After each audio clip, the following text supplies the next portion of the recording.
Panas dan gerah, dua kata yang lagi menggambarkan suasana hati warga Indonesia akhir-akhir ini.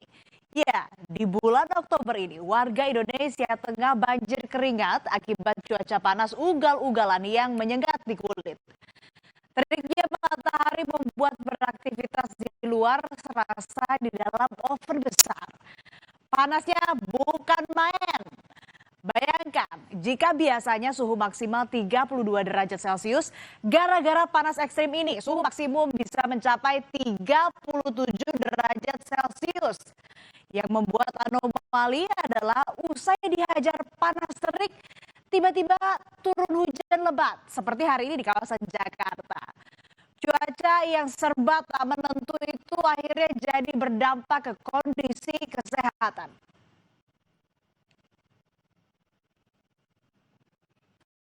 Tabu menghadapi ekstrim.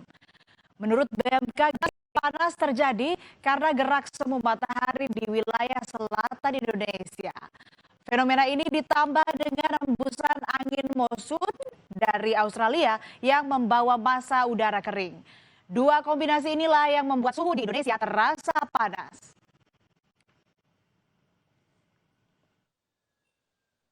Tas ini isinya sunscreen semua. Terus kalau kepanasan tuh rasanya gimana? Rasanya tuh gerah kepala tuh. Langsung tentengan nih kepala. Ya, Pusing ya? Iya, Panas banget, pol jam 9 kayak rasa jam 12 siang. Gila, Beda nggak sama panas-panas di bulan-bulan lalu? beda banget. Gila ini. Cara ngatasinya gimana? Minum es caranya ini.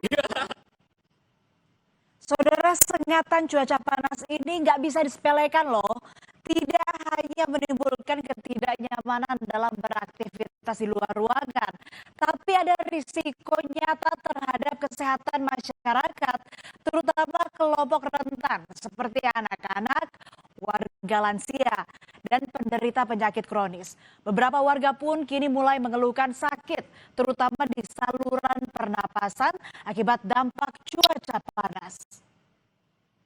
Terakhir saya kena flu batuk karena memang ini flu-nya nggak benar-benar hilang.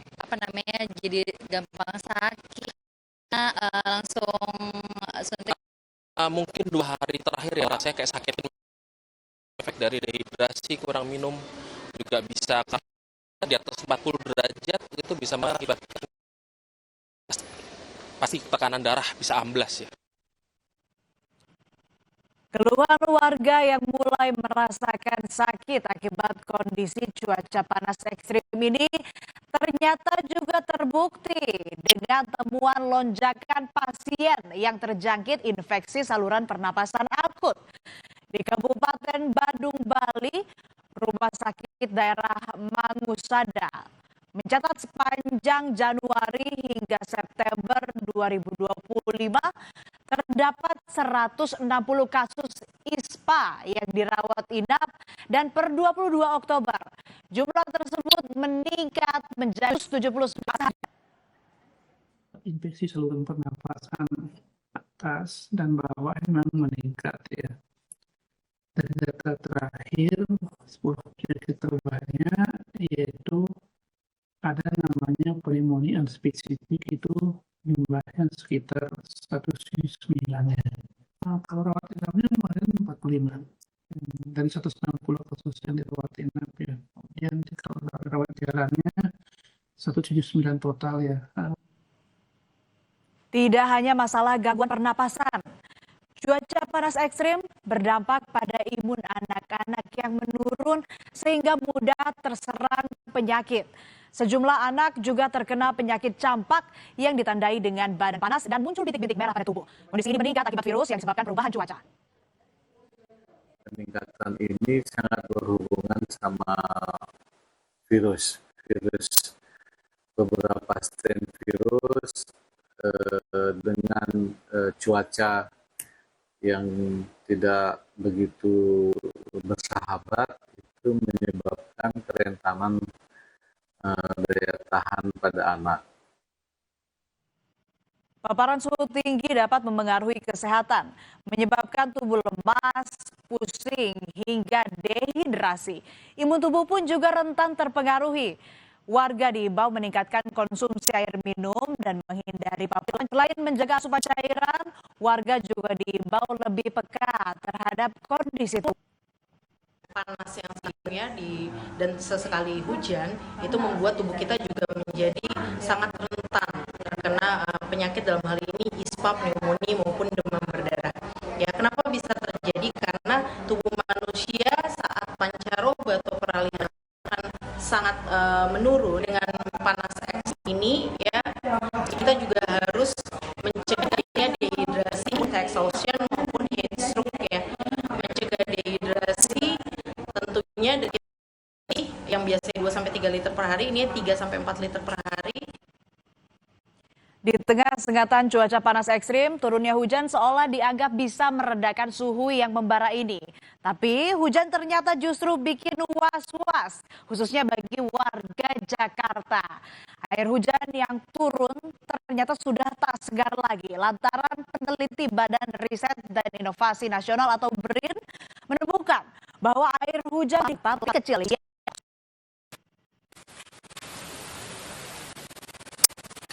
penelitian BRIN, The Deposition of Atmospheric Microplastic in Indonesia, the Coastal Urban Area, yang diterbitkan pada 2022 terungkap butiran hujan mikroplastik ditemukan rata-rata 15 partikel mikroplastik per meter persegi per hari pada sampel hujan di kawasan pesisir Jakarta.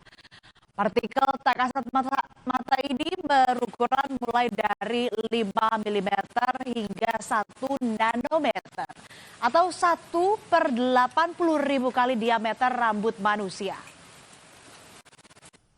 Fiber atau yang memang bentuknya itu benang atau dan yang kedua adalah bentuknya fragmen atau bentuknya seperti pecahan gitu. Nah, berkaitan dengan hal tersebut karena kami memantau selama per bulan dalam waktu 12 bulan, memang musim hujan itu cenderung mikroplastiknya lebih tinggi daripada musim kemarau. Karena apa? Karena musim hujan itu kan hujan itu kan berfungsi untuk salah satunya membersihkan yang ada di udara, ya. Jadi partikulat yang ada di atmosfer itu termasuk debu, gas, termasuk dalam hal mikroplastik, dia akan turun lagi ke bawah. Fenomena ini terjadi karena siklus plastik telah menjangkau atmosfer. Limbah plastik yang tak terurai baik melayang di udara akibat aktivitas manusia.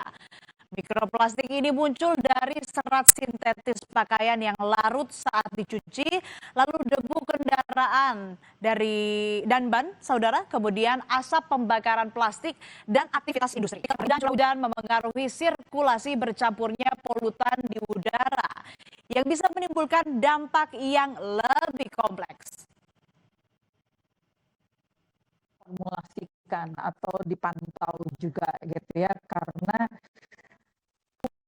gitu ya para indikatornya.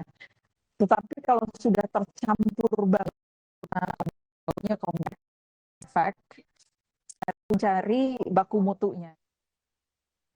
Keberadaan mikroplastik ini berbahaya karena bentuknya sulit dideteksi, saudara. Ia dapat dengan mudah masuk ke tubuh manusia melalui udara yang dihirup, makanan, dan air minum. Partikel super kecil ini kemudian bisa menyusup ke dalam berbagai organ penting seperti hati, ginjal, paru-paru, dan masuk ke dalam aliran efek panjang atau jangka panjang dan bisa berujung pada kerusakan jaringan. Radikal bebas ya, yang kemudian bisa memicu secara jangka panjang akumulatif, dan kemudian kalau dibarengi juga dengan faktor lain, misalnya aktivitas seseorang yang tidak pro terhadap kesehatan gitu ya, karena perilakunya, maka tentu adanya mikroplastik yang masuk ke dalam tubuh ini bisa meningkatkan risiko penyakit tidak menular, misalnya termasuk keganasan atau kanker, ya. Itu yang kemudian juga perlu diantisipasi. Cuaca panas ekstrim dan hujan mikroplastik menjadi bukti ancaman krisis iklim sudah di depan mata. Krisis iklim ini menjadi pembunuh senyap yang masuk dalam kehidupan manusia saat ini. Sudah saatnya kita lebih peduli lagi terhadap bumi yang kita tinggali ini. Karena bumi butuh tindakan nyata, bukan sekadar janji. Tetap bersama kami di Berita Utama. Usai jeda ada informasi seorang pensiunan Perumda MRI melakukan aksi jalan kaki dari Surabaya ke Jakarta untuk menuntut dana jaminan hari tua atau JHT yang belum dibayarkan selama hampir 2 tahun.